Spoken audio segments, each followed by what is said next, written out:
You know, one of the challenges that we find in the supply chain and logistics industry is the gender imbalance. I'm from Australia, and what we're seeing there is about 80% of the employment opportunities in supply chain and logistics are male. We only get about a 20% female sort of participation in the industry. I think that's pretty sad because we're missing out on a lot of talent.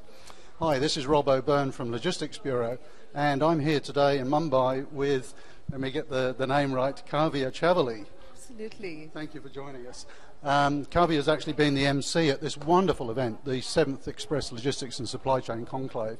And Chavali, you've been a journalist, you're a professional MC, you get around a lot of different events. And I'm really curious, and I know readers of our blog and watchers of this video will be curious about the sort of gender mix in industry generally here in India, but more particularly logistics and supply chain. What are your thoughts? Okay.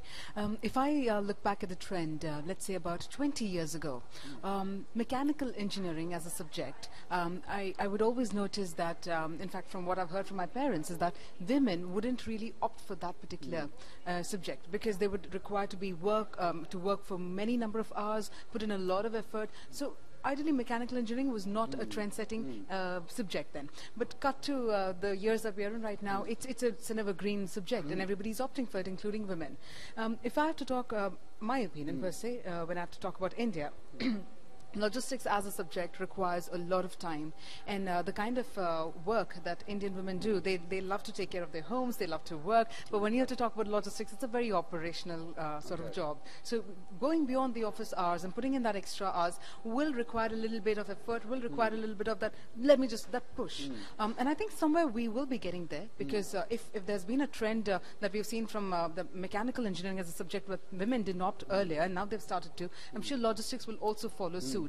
People are aware, women are aware, and they love the subject. It's just the shift in the mindset. If that can take place, it'll be fantastic. And that's when we can counter that gender imbalance. And I'm sure a lot of women can contribute immensely towards this field. Yeah. So that's interesting. I hadn't really thought of that cultural aspect, if you like, that you know, women maybe are more comfortable in sort of more traditional roles, but what we're seeing elsewhere around the world is, and particularly in Australia where I'm based, you know, some of the top people in supply chain and logistics are women, and in fact some of the organisations that I've worked with have almost been predominantly women, and it creates a really good work culture.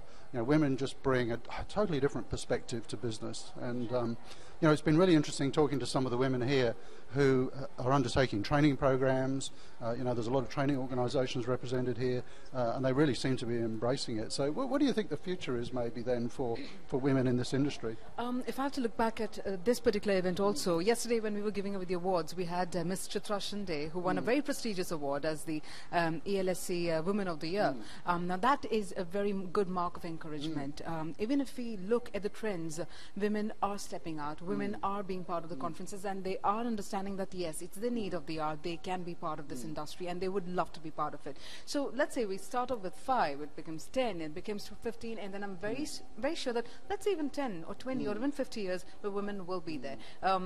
Like I mentioned, it's just going to be a shift of mindset, and when they know they can do it, they will do it. So I think India is going to be very soon. So it's great to hear that women want to get into the industry. Do you think there are any barriers there? Is it you know, are there maybe traditional thinking we have to overcome? Or a barrier will always be there in any culture. And when I have to talk about Indian culture per se, I wouldn't call it a barrier. It's just a mindset that women love to ensure that they be the perfect people who balance work plus home. And women, I think that's the same everywhere in the world. Absolutely. And Indian women particularly, they'll be like, I want to devote that amount of time for my work. I want to devote that amount of time for my family.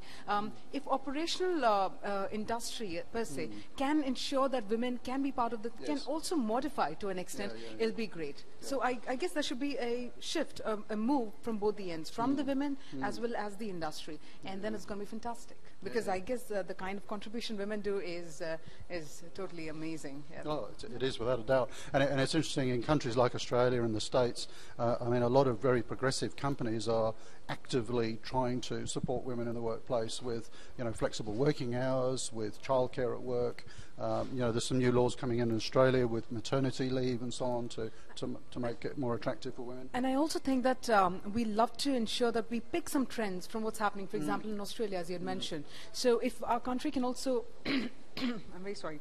If our country can also ensure that we pick trends, the good trends from each of the culture, we can imbibe them. We love to imbibe that kind of trend, so why not? And if we look at examples, like you've spoken as in Australia, I think if we can start picking those trends, it'll be great. So I think one of the key focus should also be the kind of trends that's happening across the other cultures for women per se. Yeah, sure. Yeah. Okay. Yeah.